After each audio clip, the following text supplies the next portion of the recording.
everyone who's tuning in. I'm going to be talking today about how to figure out what to build after achieving product market fit. And I call this going from 1 to 10, as opposed to going from 0 to 1. And we just heard a bunch of tips from Kathy on how to do remote work. And one tip I have is, if you have the deck that someone else is presenting on hand, it's really nice to have your own version so you can flip ahead or go back. So I've posted this deck that I'm about to present here at figma.com/@Yuhki. So feel free to follow along there as well. So with that, I'm going to go right in and tell you a little bit about myself and my journey around 1 to 10. So, in startup world, we often talk about that journey from 0 to 1. And it's often romanticized because it's actually really hard to go from 0 to 1. And very few people are able to take something from scratch and bring it to something that has product market fit. And while I would love to say that I would have spent a lot of time here helping things go from 0 to 1, actually my entire career has been the point after that. The point after the product has found great product market fit. I started out of college working on this product, Hotmail, and while some could argue that this is a journey of 1 to 0, it was nevertheless a product with a lot of different users. And this is something we realized when we were porting over Hotmail to Outlook.com, but there are about 400 million active accounts. So Hotmail was in fact a product that was far beyond product market fit by the time we switched it over. After Hotmail moved over to YouTube, down from Seattle to the Bay Area, and I was responsible for the YouTube app on iOS. And at the time, we had this really audacious goal to have 1 billion hours of YouTube watched every single day. And this seemed like a crazy goal at the time, but soon enough, thereafter, we hit this goal. And again, YouTube is an example of a product that is far beyond 1 at this point. After YouTube, moved over to Uber, was responsible for the app for riders on Uber. And here too, we're dealing with some really astronomical numbers. We have 10 billion trips worldwide, nearly 100 million riders and eaters, millions of drivers. And then even most recently, I moved over to Figma about a year ago. And at Figma, we work on a tool for people to design collaboratively and in real time. And even at Figma, we have thousands of customers like Twitter, like Microsoft, like Google and Slack, who are relying on the tool to run their product design and development process. So, Figma too may be the closest example of 1, but it's something that has already found product market fit. But despite being in these companies that have already gone past 0 to 1, I've been really lucky because the leaders of these companies aren't just settling for going from 1 to 2. They're really thinking about something much bigger. At YouTube, the company had its sight on disrupting cable. At Uber, it wasn't just about disrupting car ownership. It was about becoming the logistics platform for entire cities. And at Figma, we're not happy just to make a tool for designers, or we actually want to make design accessible to absolutely everyone. So this is a journey that I want to talk to you about today. That journey from 1 to 10, what to do after you found product market fit. And in particular, I want to talk a little bit about who specifically this talk is for. This talk is for people who work on products whose business is doing really well by every measure, by engagement, by revenue, user count. Your product is loved by many. I pulled some tweets about Figma a little while back. And my favorite one is actually on the bottom right, which is of someone tweeting about how they were using Figma in their Tesla on that screen at the front of the car. And this is kind of like the most classically San Franciscan tweet you could ever imagine. And we hope to God that the driver was parked when they were using it. But it does give you a sense of the fandom that we often see. But it also has to be that your product is bursting at the seams a little bit. So this is a screenshot of the Uber app when I first arrived. And as you can see down here, it was literally bursting at the seams. This is a screenshot of, I believe, Chicago. They had a promotion of Uber Elves. Uber Rush was a courier service at the time and a bunch of different products. And you literally couldn't add any more to this. And finally, the requirement would be that your users still want more. Every single day, we get a bunch of feature requests on Twitter and different forums for more functionality, right? A lot of feedback. And this is the dilemma that you have. You have so much customer feedback. You have to decide what to do with it. Some of them are become ideas to build. Many of them are ideas you have to discard and say no to. And this is how I'm going to structure the talk today. Talk a little bit about how customer feedback turns into a decision-making process around how to decide which of it is important. And if it's important, you decide to build it. If it's not, you just have to say no. And so there are three parts to this talk. First is, how did you decide which feedback is important in the first place? After you decide some things are important, how do you get all these good ideas built? Because surely there's too many things to build. And then probably the hardest part, how do you actually say no to your customers who are giving you these feedback requests? Because most of the time you do have to say this. So I'm gonna dive right in. First, on how you decide which feedback is important. So it's really tempting to just have this magical formula where you can pump some feature requests or feedback through and hope that it spits out something that tells you whether to work on it or not. And this is a good formula in terms of figuring out reach, impact, your confidence for that impact, and all divided by the level of effort, and use that to stack rank your products or your feature requests. But the reality is that it's not that simple. And I want to tell you a little bit about how to think about the broader picture. So my first tip, ironically, is actually to get more feedback, and specifically to seek out the feedback that's unheard. And I was recently looking at the Uber app and trying to figure out how to give feedback. And it took me at least 7 taps to get to a point where I could actually enter some custom feedback. And I have no right to complain here because I was part of designing this. But it did remind me of how much work and effort it actually takes to give feedback. And whether that's in the form of a customer ticket or whether it's in the form of a tweet, there's a lot of effort that's needed. You can almost assume that for every piece of feedback a user gives you, there exists 100 more that are never shared, just because of the level of effort. And this is the perspective that we took at Uber when we were first working on the driver app redesign. And this is a challenging time for Uber back in 2017, when we were embarking on what we called 180 days of change because we had lost so much of our drivers' trust. And we wanted to make sure that we can win it back. And as part of this, as we were doing a redesign and a rethink of the driver experience, we did everything we can to collect feedback, especially the feedback that's unheard. So a few examples of what we did. We took drivers out for lunch, and other than a casual setting, this turned out to be really effective because we brought groups of drivers together, and the kind of conversations that happened were often something like realizing that the issue that they thought was unique to them was something that was shared. And oftentimes what we found was drivers had feedback or problems, but they thought they were more a reflection of how they used the product rather than it being Uber's fault. And people related to this idea that, oh, you had that issue too? I thought it was my fault. And this clearly shows that this is the kind of feedback that no one would have written in about because they assumed that it was their own problem. Another thing we did was observe our users using the product in situ. And in our case, this was riding along, sitting alongside the driver and observing them.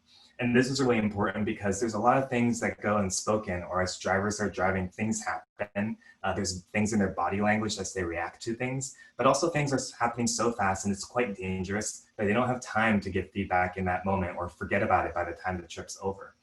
And one of the things we found from this particular method was a piece of feedback around app crashes versus app freezes. And we found this surprising insight that drivers told us they'd rather the app crash than the app freeze. And the reason for this was simple, actually, which is that when an app crashes, all you have to do is relaunch it.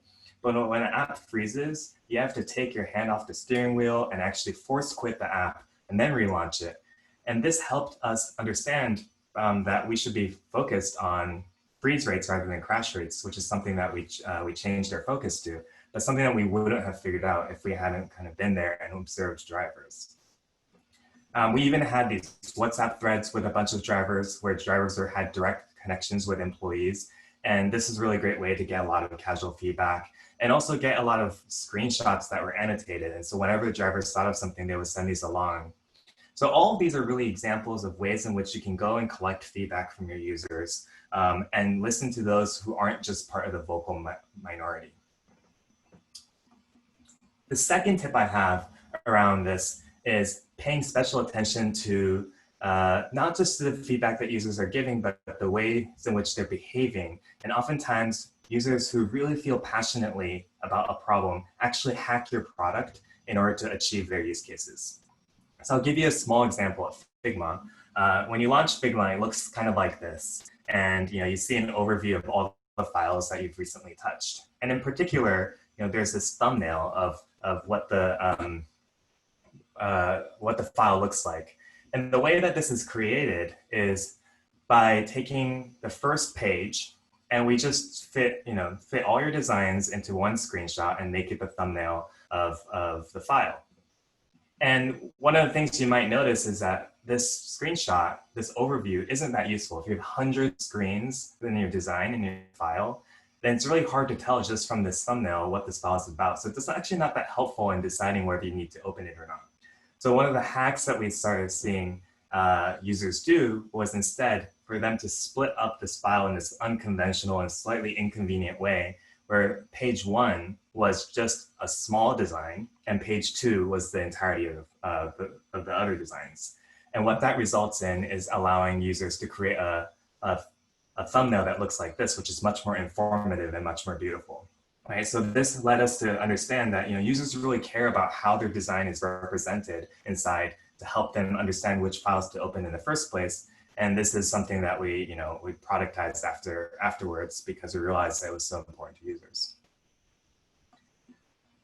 Another bigger example is this one, where there's a group of designers and engineers up in Seattle who created this product called Figma Plus. It's not officially made by Figma. And it was basically just a wrapper around Figma to allow people to build extensions on top of it, kind of Chrome extension style. And things like a lot of different features that Figma didn't offer, Jackie here and team made a framework to allow people to build on top of Figma. And it's pretty crazy because Jackie and team, they all have full-time jobs, and yet during the nights and weekends, they created this thing because they felt so passionately that these problems needed to be solved.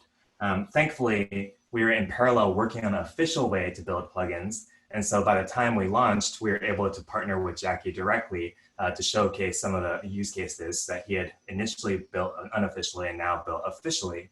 But it was a really great signal for us because we could tell that users really wanted this because they were spending so much time doing it.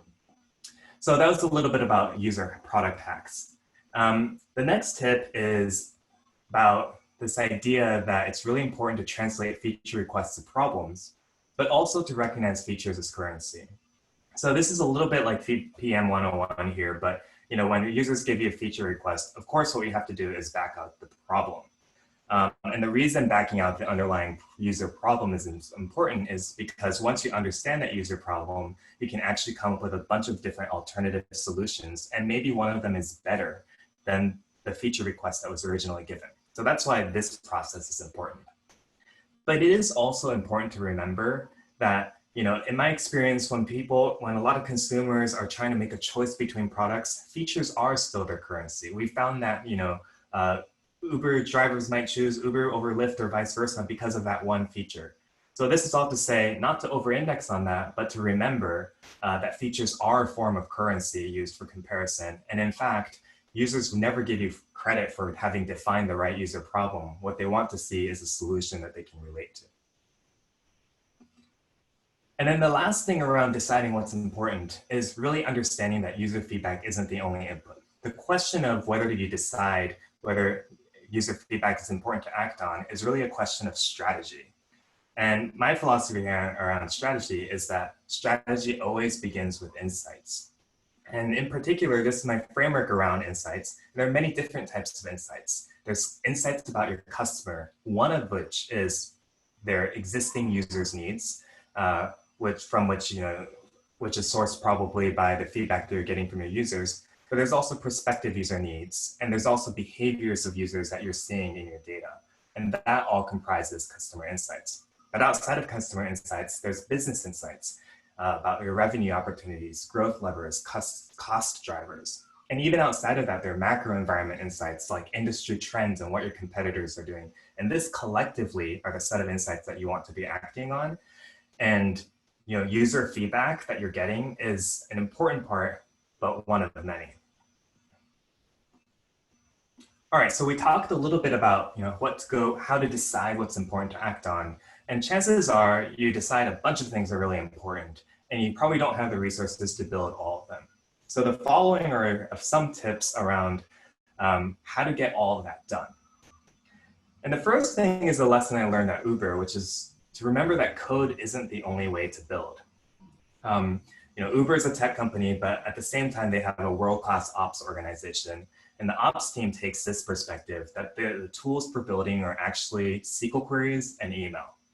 So when we were working on Uber Pool, someone had the idea that it could be cool if we could get passengers to actually walk to main corridors of the city to basically save everyone some time. So the hypothesis was if everyone walked a little to a common avenue, if you will, then there would be fewer detours for everyone. It would be much more efficient. And as the product team was trying to figure out how to make that work within the product and how to implement the backend for it, the ops team just sent this targeted email, and they just sent it to riders and promised them lower average wait times if they walked over to Polk Street.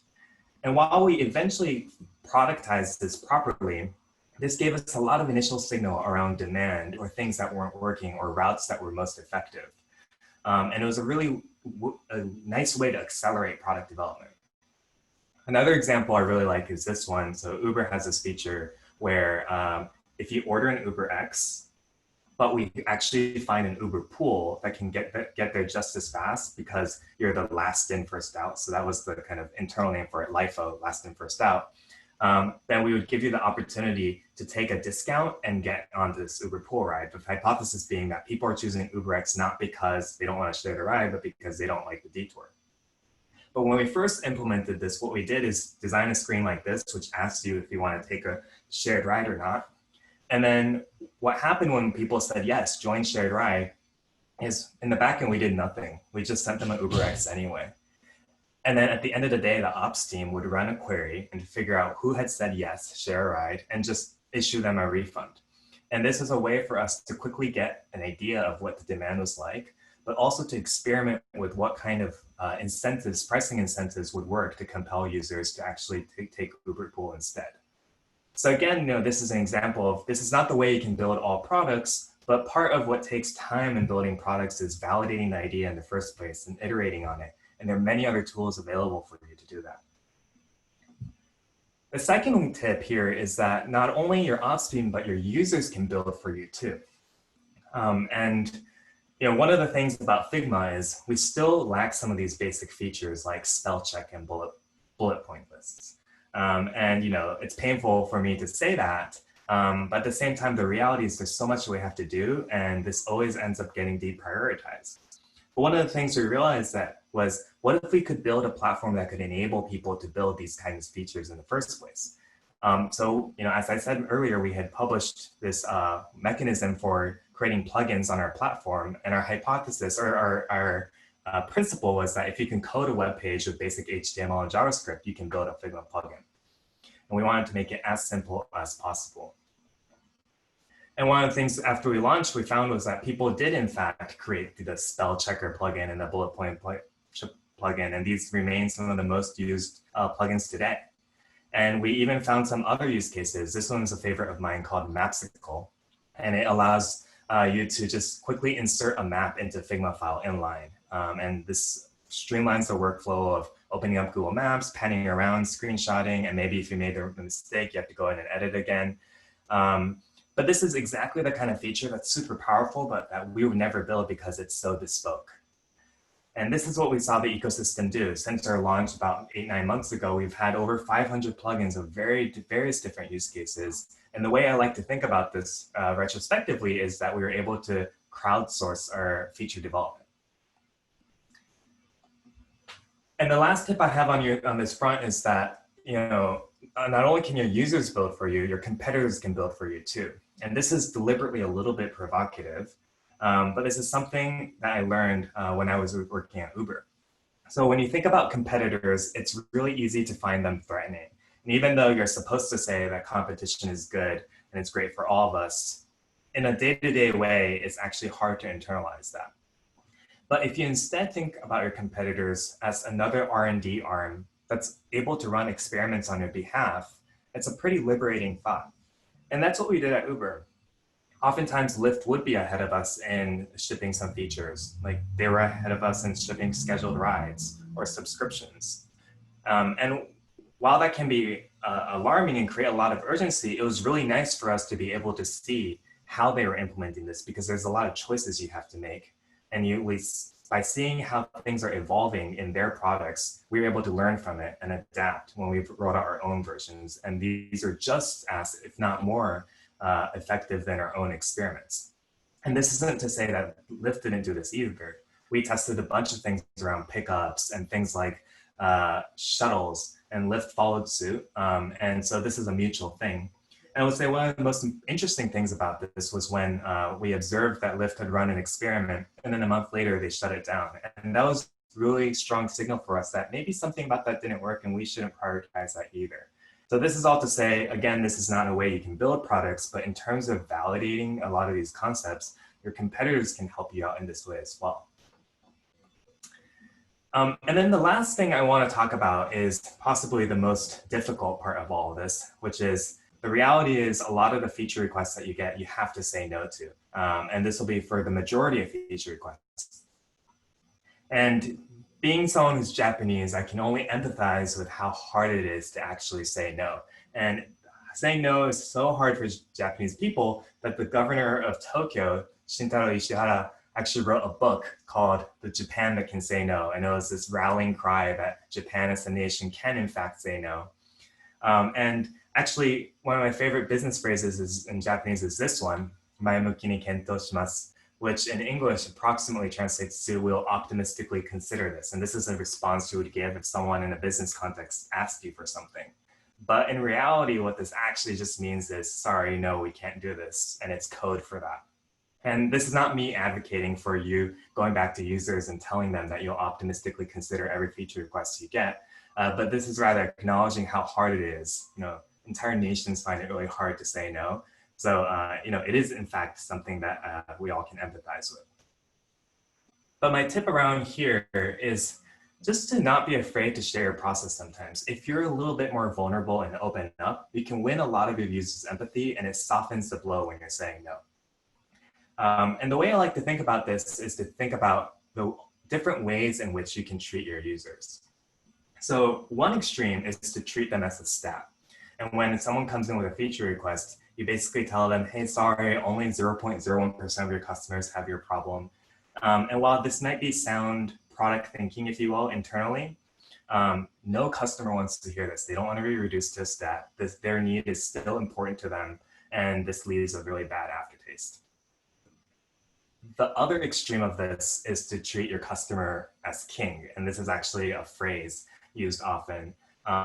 And you tell them that every feature request is a brilliant idea, we'll implement it right away. But the reality is that you can't do that. You're overpromising, and you're going to erode trust eventually as well. So where you have to land, I believe, is somewhere in between, is to treat them as an equal, as a peer. And if you can make them feel like they're respected, but also bring them along for the journey and understand your decision-making process, then they can really feel like they were heard and understand where you're coming from. And so ways in which we do this. At Figma, a lot of our designers like to talk about the process behind all the features that we build. And so Marcin here is a designer, and he recently tweeted about all the things that went into a recent feature launch. And this helped people understand that even the smallest of features have a lot of fine details, and built a little bit more empathy that building these things weren't as simple as they seemed on the surface. Or Sho, who's a product leader at our company, tweeted a little bit about our product development process. And this was a really well-received tweet. And one of the reasons for this was that in the eyes of our customer, the team building this was humanized. And all of a sudden, we were building a lot of empathy. And I'll give you a more practical example. Sometimes you're in a sales conversation and you have someone giving you a lot of feature requests.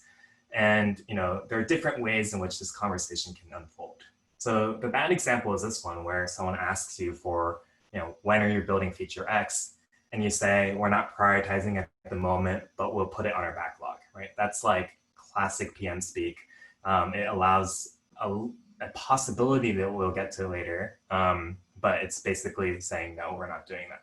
But the problem with this response is it just opens you up to other types of features. What about feature Y, feature Z? And you're going to give the same response over and over again, and it'll seem kind of like a black box, and it feels robotic and really hard to relate to. So then what I see a lot of people do is do something a tiny bit better, which is when people ask you when you're building feature X, this is another classic PM trick. You say, well, interesting, tell me a little bit more about your problem and why you want your feature. And so the customer opens up and tells you all the reasons. And then at the end of it, you still say, well, thanks, that's helpful context, but we're still not prioritizing at the moment. We'll put it in our backlog. So the customer feels like you were able to understand a little bit, but at the end of the day, you're not really reacting to them in the way that they want. And so what I found successful is a conversation that looks like this. And this is something I've done with a lot of Figma customers. When they ask for, when you're building feature X, you just upfront with them and say, we're not planning to build that right now, but let me share our priorities and framework, right? How we make our decisions, and would love your feedback on it. And I've been surprised. Oftentimes they've come back and said, I see, oh yeah, definitely we're, prioritize that other stuff first. Like maybe let's talk about my feature later, but I get those priorities. That makes sense to me. Or if the bad outcome is, they disagree with your prioritization framework, that's exactly the kind of thing you actually want feedback on. Because the whole purpose of this is actually to just up-level the conversation from individual features to the prioritization framework or the philosophy. And this is really important because if you're always talking at the level of features, it's an endless conversation, right? We'll just continue to talk about different features and you'll never be able to proceed, right? You need to be able to talk about something a little bit higher level.